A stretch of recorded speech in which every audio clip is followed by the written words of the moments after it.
Intellectual mobilization must be declared against the terror of the PKK. The absence of reports of martyrs in the past year or so, and the opportunity to build a more peaceful climate in the region is welcomed by everyone. However, there is a clear need for national vigilance in the face of increasing violence by the PKK and its comrades in arms in the southeast and other provinces, particularly Istanbul, in recent days.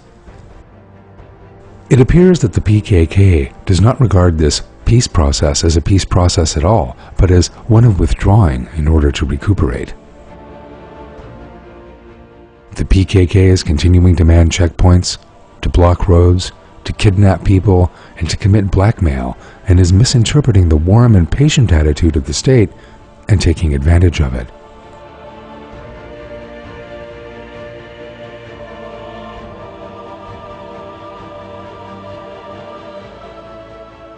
What needs to be done under the current circumstances? The terror of the PKK, which wants to split the southeast away from Turkey and to establish an independent communist Kurdistan in the region, is a national problem. We are looking at the largest communist uprising in the history of the Republic. Solving national problems overrides political aims. The nation needs to see that all the country's parties are united and acting as one. Therefore, the steps to be taken in solving this national crisis need to be determined at a conference bringing together the government, the opposition, and also attended by the President, the Chief of the General Staff, and other military commanders.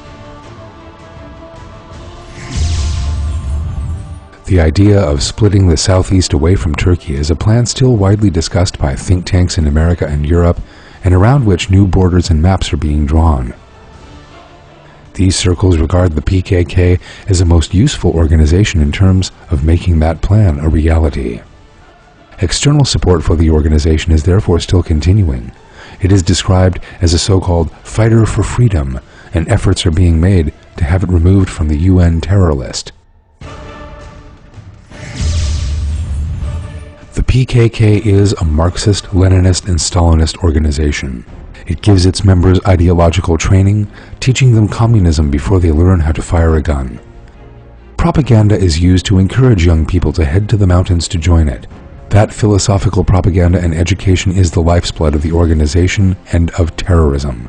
Yet the most important factor has been ignored in Turkey's decades-long fight against terror, and there has been no cultural activity aimed at eliminating the intellectual foundations that nourish terrorism.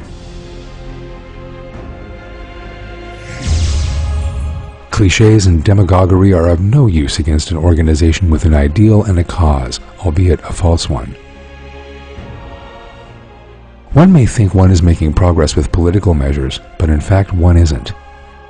The only way of ensuring progress is to change the other side's ideological structure through a change of mind. The organization will never abandon its weapons and go home, so long as their minds remain unchanged. A change of mind is only possible through education. It needs to see the hollow nature of its ideas. The idols in its mind need to be shattered and replaced by true facts. The PKK and other leftist organizations continually engage in intellectual indoctrination of the young, but many of our young people are not sufficiently politically aware. Only through education can young people grasp the importance of union and unity, be conscious of the ideal of a great Turkey, be aware of the problems in Turkish Islamic lands, and have the consciousness with which to find a solution. The state must raise awareness in young people by including national consciousness in the curriculum.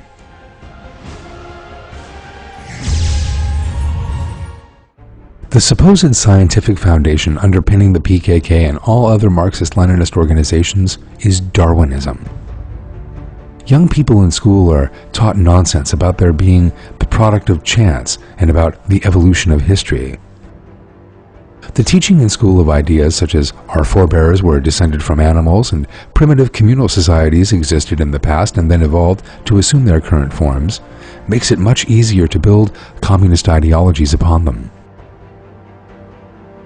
When these organizations approach young people and talk about revolution is part of the evolution of history, young people are not sufficiently well informed to refute them because the education provided in schools supports that deception. Therefore, while Darwinism and materialism, and even communism, fascism, and all other such movements should be taught in schools, young people must also be taught their scientific refutation.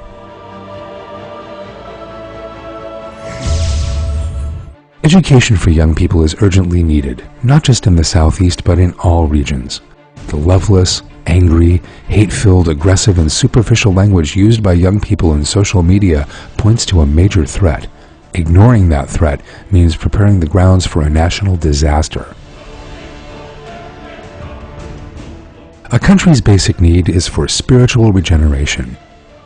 It is impossible for a country to be strong with economic regeneration and building roads and dams and plants unless this is combined with spiritual regeneration. This situation cannot be resolved with traditional classes in religion and ethics. The priority must be true faith. The most effective means of establishing that is by teaching the signs leading to faith. A realistic, rational, and vivid language based on concrete evidence must be employed against mental confusion rather than a ponderous and inward-looking one that goes against the flow of life.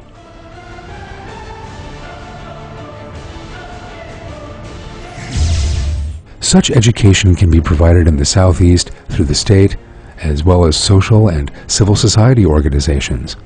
All means need to be mobilized for that education with no discrimination against any charity or community.